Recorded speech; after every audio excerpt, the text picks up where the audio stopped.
My girlfriend demanded I kick out my roommate because she thinks he's trans, but I refused, and now she's blowing up my life. I, 22M, have a roommate, let's call him Alex 23M, who moved in about 6 months ago. I honestly never considered that Alex may be trans, not that I would care if he was, but that's not the issue. He is a short guy and probably under 5'5", has a lot facial hair, muscles, and looks a lot like a short Henry Cavill in my opinion. No one I know has ever brought up this idea before. I've had my friends and family at our apartment before. This is really the part that gets to me because my mom is extremely against any gay people, and if she sensed anything was up she would have caused problems right away. Alex and I get along. We're polite but not really friends. He's quiet but super polite, always pays rent on time, helps with chores, and even shares his cooking with me. I appreciate having him around, especially because my last 3 roommates were each their own horror story. The issue came up when my girlfriend, let's call her Sarah 28F, came over one day. Alex was shirtless. To clarify, I forgot to tell Alex that she was coming over, and she noticed the scars on his chest.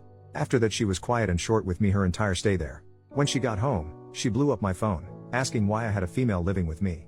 I was confused and asked what she was on about. She says that she knows that his scars are from top surgery and that he is short, so he has to be trans, and a born female. I tried to explain that even if Alex is trans or a born female, that there is no way I'd be attracted to him because to any person who looked at him, you would see a freaking guy. Plus he's respectful and doesn't cause drama like my last roommates, which she knows about. Just to be clear, I honestly still have no idea if Alex is even trans. I googled it, and those scars could be from some other surgery, like heart surgery or gynecomastia. And I really don't have an argument for him being short, but there is a lot of short men. At first Sarah wanted me to just ask Alex if he was trans, which why the heck would I do that, or give her his last name so she can run a background check. I said no to both.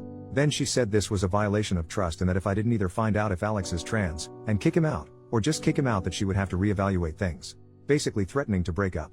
I said I don't do ultimatums and that we're done. Since then, she's been messaging me every single day for over 2 weeks, even after I blocked her on everything because she wouldn't leave me alone, pissed that I wouldn't do this small thing for her. She ranges from, "Are you screwing him?" to "Let's just talk, and why can't you at least give me closure and ask him?" to the most recent her telling our mutual friend about the situation. Our friend wants nothing a part of this shit show. I didn't feel bad at first, but after talking about it online, I've had some people say I should have just asked my roommate if he was indeed trans just to keep the peace, or that I shouldn't have essentially picked my roommate who I've only had for about 6 months over my girlfriend of 5 years. I wonder if I'm being unreasonable. I legitimately do not see how any straight dude could find Alex attractive, personally, but maybe I should have done something just to keep the peace. Edit to answer some questions. Same day, did you break up with her? Yes. During the text conversation we broke up. I always told her I had one rule, that I don't do ultimatums. If she were to say choose so and so or me, that I would leave. I put up with a lot of shit, verbal and physical, but I don't put up with that kind of bull crap. Ages? I was 17 and she was 22 or 23 when we got together. It's been a long time, so I'd have to look back to make sure. But yeah, I was for sure 17. We got together the day I turned 17, our anniversary is my birthday.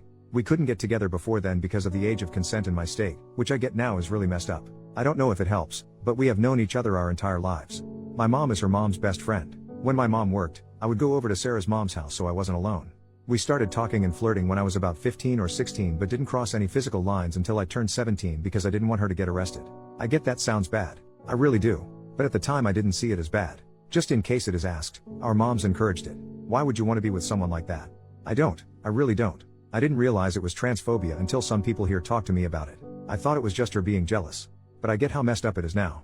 Please understand I live in the Bible Belt. I didn't even know trans people existed until I was 16. My personal thoughts is that I don't see a problem with people being trans and transitioning. I think at the end of the day it isn't my business. Is Alex trans? I have no clue. He could be, but he could have also had breast cancer, gyno, heart, lung, or any kind of other surgery. I used a photo from Google because this whole time I personally thought he had gyno or something. But it's not my business. Is Alex safe? I'll talk to him when I get home and then talk to my landlord. I will change my gate code and also have her removed from the allowed guest list and also ask my landlord to not let her in personally. She hasn't been too violent of a person in the past, but I also didn't know she was this insane in the past either. Was there abuse? I feel like this has been kinda implied in some questions. I don't know. Has she insulted me? Yes. Has she been physical? Yes. But nothing crazy. Slapping, pushing, shoving, but never anything like punching or drawing blood. The photo? The photo is not actually Alex. I searched Google for gyno surgery photos and then found a Reddit post talking about it. I used it as a reference for what I mean. Scarring under the chest and around the nipple area. I definitely wouldn't actually post a photo of Alex here, censored or not. I'm sorry for confusion. Why didn't you ask Alex about his scars? I have a few reasons. I personally wouldn't like it if someone asked me. Second, my mom has scars all around her body for different reasons and gets livid if you ask her about them. Third, probably the one that confuses people the most, I didn't really care enough to ask.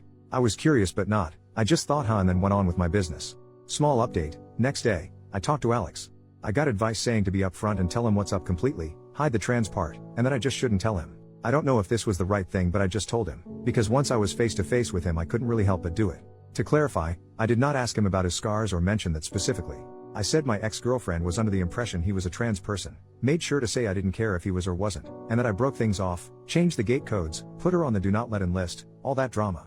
Before even saying anything, he asked if I was okay. Like I said, he is a chill dude. He also not so subtly asked the same questions that a lot of comments asked, essentially if I was in an abusive situation. I told him I don't know, but whatever kind of situation it was, it's over. The thing that really kinda messed with me is that he called me his best friend. I regret not saying we were close in other comments. I realize now we have different definitions of close because he is introverted and I'm not at all. We talked about irrelevant stuff for a while and then the question came up, would you care if I was trans? To summarize things, yes, Alex is trans mask. He had top surgery when he was 19 and has been on hormones since he was 18. He even has a tattoo with the date he started testosterone. While the idea that he could have been a dude with gyno, cancer, or something else is completely reasonable, it just happens that Alex is trans.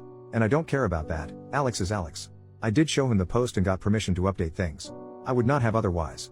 He is also roaming this post somewhere, but probably won't comment. Notes, Alex is going to help me out with finding some low-cost or pay scale therapy because he personally hasn't heard good things about the college's therapy services.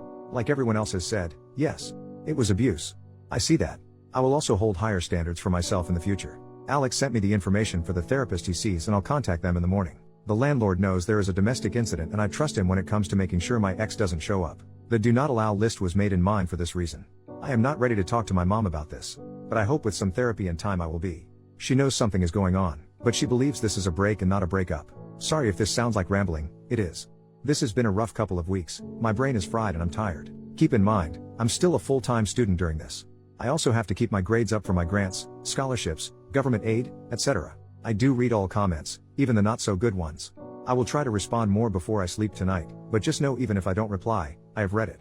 I appreciate all the advice, kicks in the rear, and the sympathy. A side note, I have seen a lot of trans people comment on this post and I have had a few reach out to me in private. I am thankful for your comments as well. It has brought to my attention how tough things are out there because I honestly felt what I did was the bare minimum and not worthy of praise because it should just be expected. But I see that it is being praised for how low of a bar there is when it comes to human decency towards you, and I'm sorry for that and hope things get better. First official update, 2 days later, I talked to the therapist Alex recommended. Normally I would be on the wait list until January, but due to the situation the therapist referred me to one of his associates and I'll be seen as early as next week. I also was recommended to attend a domestic violence support group that gathers once a month. I was originally not going to go because the idea was uncomfortable as hell, but Alex said he'll go with me so at least I'll know someone there and we can leave if it's too weird for me.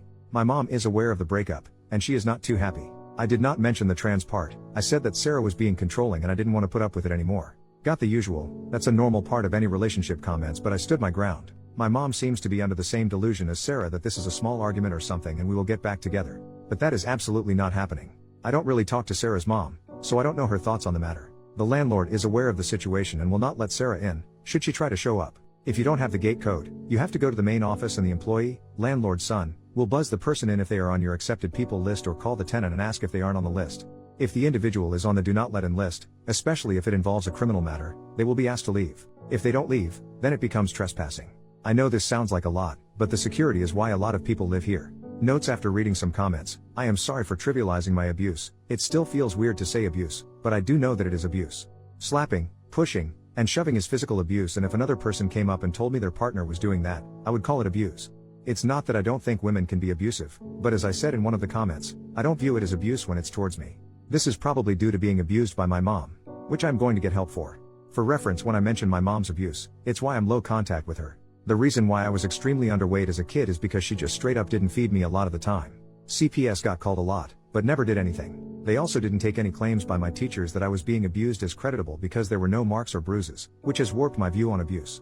Going forward, if I date again, then I won't put up with any physical or verbal abuse. A couple of comments helped by saying that if I was confused on if it was wrong, to think about if it was another person going through it, which has been helpful in what I feel is right and wrong treatment towards me. After a lot of talking, it turns out Alex and I have been friends this whole time, but because I've never had an introvert friend before, I didn't exactly realize. Alex says he didn't want to annoy me by trying to chat with me all the time, which ironically is what I was feeling. Now we're going to hang out more and he is trying to get me to join the D&D game he is in. Thank you for reading my giant block of text. I'm grateful for all the comments, regardless if they are good or bad.